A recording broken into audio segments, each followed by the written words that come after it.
Esta es la capilla de Westminster en el corazón de Londres, donde mi abuelo, el Dr. Martin Lloyd Jones, predicó durante 30 años antes de dejar el púlpito en 1968. La iglesia albergaba a unas 2000 personas. Predicaba por la mañana y por la noche, y los viernes por la noche, pasando por series importantes como Efesios, Romanos, Hechos y el Evangelio de Juan. Después de dejar el púlpito en 1968, permaneció activo hasta su muerte en 1981.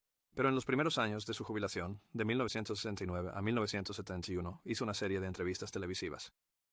Lamentablemente, no tenemos todas esas entrevistas, pero gracias al permiso del emisor, tenemos dos, y están en nuestro sitio de YouTube. Este es con el locutor, escritor e investigador galés, Anirin Talman Davies. Esperamos que lo disfrutes. Ahora, Dr. Martin Lloyd Jones, has estado alrededor de 40 años en el ministerio, y antes de eso eras un médico, al borde de una carrera muy exitosa. ¿Qué te hizo cambiar de rumbo? Bueno, por supuesto, esa es una pregunta que no se puede responder en pocas palabras. No fue nada repentino, fue automático, fue un proceso que continuó. Realmente duró varios años, pero particularmente los últimos 18 meses antes de que dejara la medicina. Se convirtió en un ministro del Evangelio. ¿En qué crees? ¿Serías un predicador exitoso? ¿Tenías esas cualidades? ¿Sentías en ti que tenías las cualidades que te harían un predicador exitoso? Realmente nunca me preocupó eso. Mi preocupación era con lo que necesitaba ser predicado. Y fue esta ardiente convicción acerca del mensaje necesario, eso me impulsó. A veces le he contado a la gente una historia que ayudará a responder su pregunta, después de tomar mi decisión para entrar y predicar. Alguien muy cercano a mí era caminando conmigo una noche y me preguntó, ¿cómo sabrías que podrás predicar? ¿Sabes lo que puedes hacer como médico? ¿Por qué no seguir con eso? De repente te das cuenta de que no puedes predicar. Bueno, solo había intentado predicar unas 3 veces en lugares muy pequeños y la única respuesta que pude dar fue esta. Sé lo que quiero predicar y lo que creo que debe predicarse y tengo la sensación de alguna manera que podré decirlo. ¿Sucedió algo durante tu infancia que te predisponga hacia una carrera en el ministerio? Bueno, lo más importante, por supuesto, fue que casi pierdo la vida a los 10 años. Nuestra casa, de alguna manera, se incendió. Mi hermano y yo mismo y mi padre, que mi madre estaba fuera de casa, casi perdimos la vida en el fuego, apenas escapamos. Y yo, desde entonces, he tenido alguna sensación peculiar que me llamaba a hacer algo en este mundo con respecto a la humanidad. Lo pondré de manera general. Primero, me llegó en forma de medicina.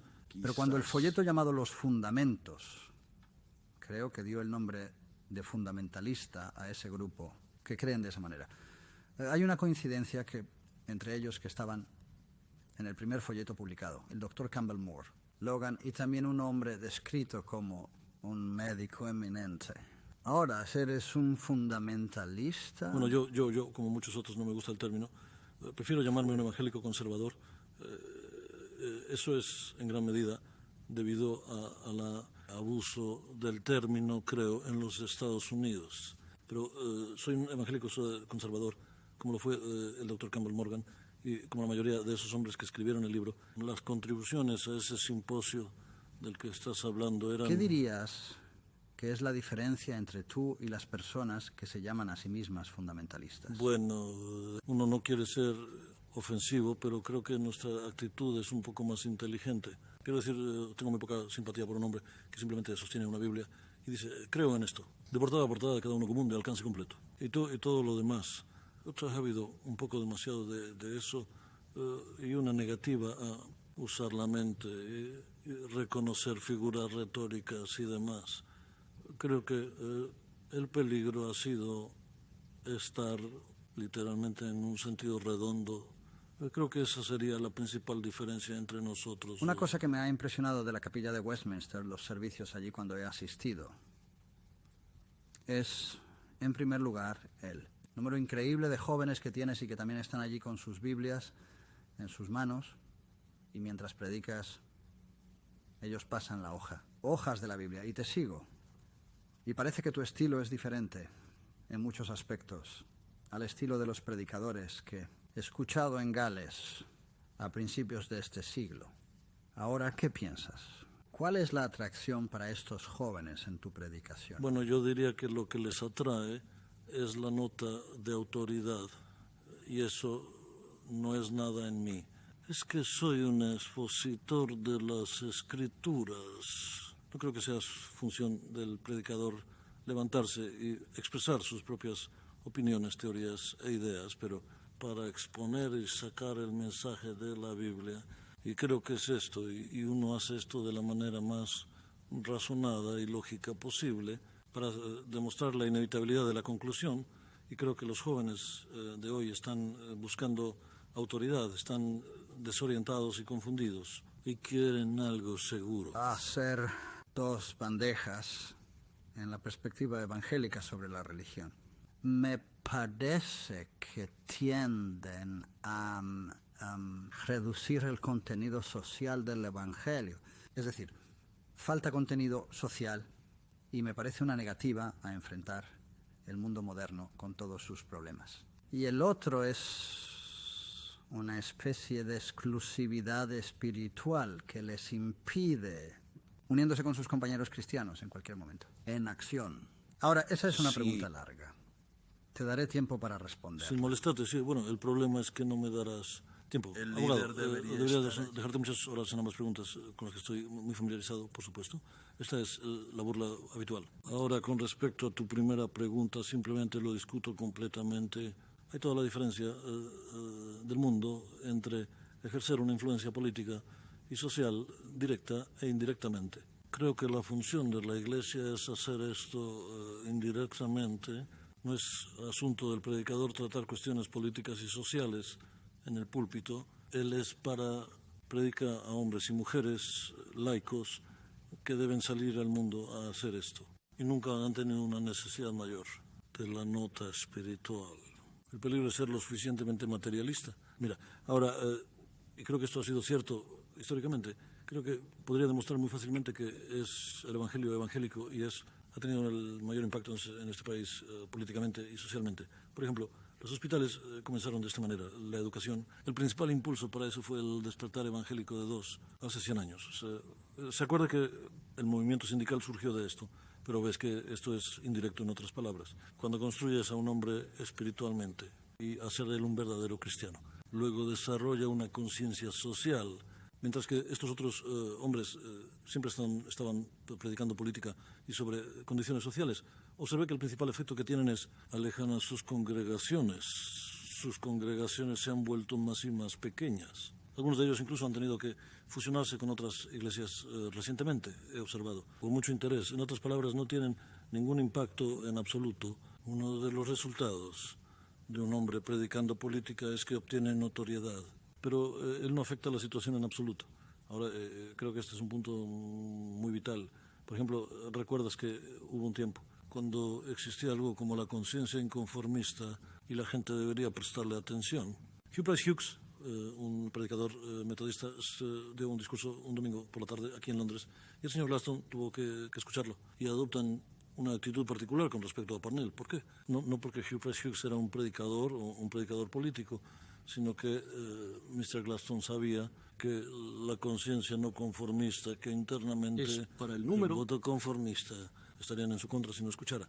Entonces, lo principal es si quiero influir en las condiciones políticas sociales. Mi mejor plan para hacerlo es producir personas cristianas en grandes cantidades y luego los políticos prestarán atención, no escuchan lo que los predicadores dicen sobre asuntos políticos y sociales. Tu primer ministerio después de dejar la profesión médica fue en Port Talbot. Quería ir allí porque quería estar con personas, con la gente de la clase trabajadora en particular. Me parece que este es el gran problema en la Iglesia hoy en día, que no está tocando a las clases trabajadoras.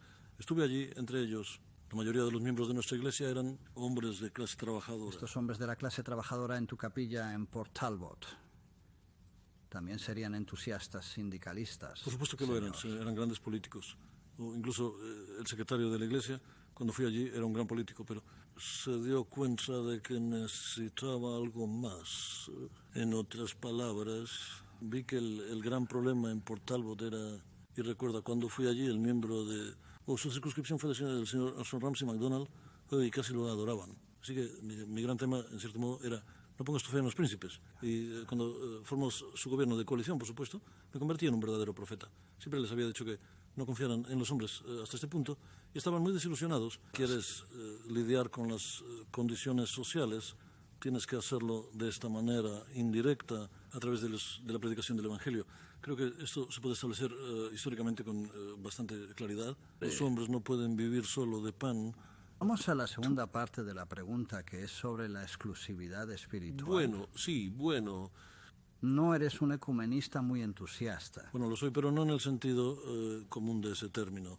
Soy un gran creyente en la unidad de la Iglesia. Creo que estas divisiones son pecaminosas. ¿Qué fundamentos hay para esta unidad de la Iglesia? Bueno, en el Nuevo Testamento enseña esto. La oración sumo sacerdotal de nuestro Señor, que todos podrían ser uno y que el mundo lo conociera. Se supone que debemos ser uno y presentar este mensaje común al mundo, pero hay toda la diferencia del mundo entre una verdadera unidad espiritual, bíblica, del Nuevo Testamento y una mera amalgama de personas, quienes se llaman cristianos y están en desacuerdo violentamente entre sí. Con respecto a los fundamentales del Evangelio, esa es mi crítica al movimiento ecuménico, por ejemplo. ¿Qué pensaría el público si dos hombres aparecieran en una plataforma política juntos, sosteniendo que estaban luchando por las mismas cosas, uno de ellos un socialista extremo, y los demás se están muriendo en el mundo? El mundo se burlaría, pero eso realmente es la lo verdad. sería, quiero decir, no es posible. Vemos estas variaciones dentro de la Iglesia cristiana realmente.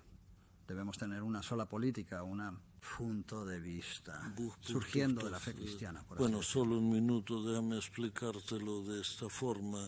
Creo que existen ciertas distinciones generales y diría que la gran línea divisoria es lo que yo llamaría evangélico, no evangélico. Si quieres, evangélico y más católico, o de nuevo, lo expreso de esta manera, hombres que creen en definiciones de la fe y se oponen a cualquier vaguedad o incertidumbre, y aquellos que tal vez tienen una visión más sacerdotal, o lo expresaría más en términos de un espíritu muy general de hermandad, amistad y preocupación por la humanidad. Sí, pero uno está preocupado por este tipo de división que estás haciendo, que realmente estabas dividiendo a las ovejas y las cabras, por así decirlo, y que estás eliminando de tu ecumenismo, al menos la mitad de la Iglesia cristiana. Bueno, sí, por supuesto, pero verás, la Biblia habla mucho de esto, sobre el remanente. La Biblia tiene mucho que decir sobre el remanente y no nos preocupan las cifras. Pero no es remanente dentro de la Iglesia. Bueno, no ¿verdad? lo somos. La Iglesia aunque, es el remanente. No, para nada. Tienes un remanente dentro de la Iglesia, como tenías un remanente en Israel, que era la Iglesia en el Antiguo Testamento. Y Martin Luther en un momento se quedó absolutamente solo. No decides estas cuestiones en términos de figuras. Es una cuestión de qué haces con ello, de tu visión de la verdad. Y creo que la gente del exterior está totalmente confundida cuando ve en la televisión o escucha en la radio a muchos, ambos afirmando ser cristianos y defender lo mismo, pero y violenta y totalmente en desacuerdo entre sí con respecto al mismo contenido del Evangelio. Se convierte en una interpretación de los Evangelios. ¿Y cuál es tu fuente de autoridad para las declaraciones que haces, las deducciones que haces del Evangelio? Bueno, ves, soy un protestante típico y tradicional.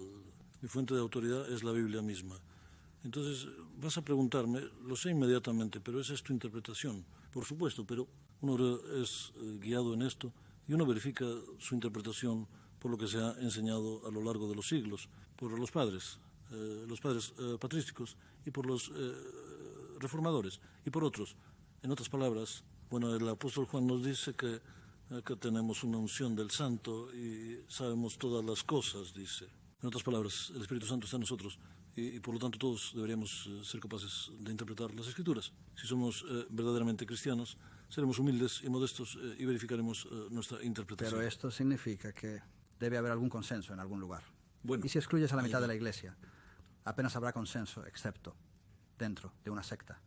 Dentro de la Iglesia. Tienes un consenso en la otra mitad. Sí, pero deben juntarse seguramente. Bueno, ¿por qué? Quiero decir, en otras palabras, obviamente estabas sugiriendo que la Reforma Protestante fue una tragedia. No estoy sugiriendo nada de ese tipo. Hubo una división. Personas, pero hubo una división, la Reforma Protestante no estaba del todo bien.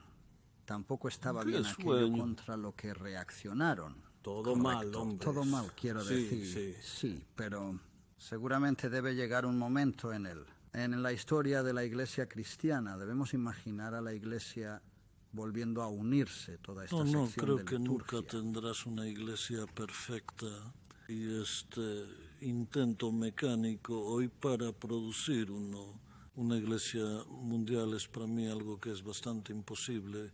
La iglesia nunca será perfecta. Incluso si tuvieras la iglesia evangélica que estoy esperando en todo el mundo, donde hay un consenso general de opinión y acuerdo sobre las doctrinas que defendemos y representamos, esa no sería una elección perfecta por cualquier medio. Pero no hay consenso dentro del movimiento. Hay diferencias evangélico, menores, ¿verdad? diferencias menores. Las pero diferencias no principales considere están que un poco existen lejos. grandes diferencias. Hemos acordado sobre el contenido del Evangelio, por lo tanto discrepamos en ciertos puntos en la aplicación de lo que creemos en común. Realmente debo luchar por eso entre los evangélicos conservadores. Y como dijiste, predico en varias partes del mundo. Donde quiera que he estado 5 meses en América este año, lo encontré Bueno, allí. Ahí estoy. Hemos llegado terminado. casi al final de nuestro tiempo. Y quiero darte la última palabra y me gustaría hacerte esta pregunta. ¿Qué crees que necesita la Iglesia por encima de todo? A menos. Bueno, creo Fidel. que realmente he estado respondiendo a la pregunta todo el tiempo, ¿no es así? Ella necesita estar absolutamente segura de su mensaje. Necesitamos volver a la posición de Pablo cuando fue a Collins. Decidí no saber nada al respecto. Tú salva a Jesucristo y su crucifixión. No debemos ser, tratando de predicar filosofía o política o cosas de ese tipo, debemos volver a este mensaje del Nuevo Testamento y darnos cuenta de que, pero sin el poder y la demostración del Espíritu Santo. Entonces la predicación de ese mensaje será invisible. Eso es lo que creo que es absolutamente esencial hoy. Como decía Pablo, lo pone por escrito a los tesalonicenses: nuestro Evangelio no llegó a vosotros solo en palabras, sino también en poder y en el Espíritu Santo y con mucha seguridad. Eso es lo esencial. Tú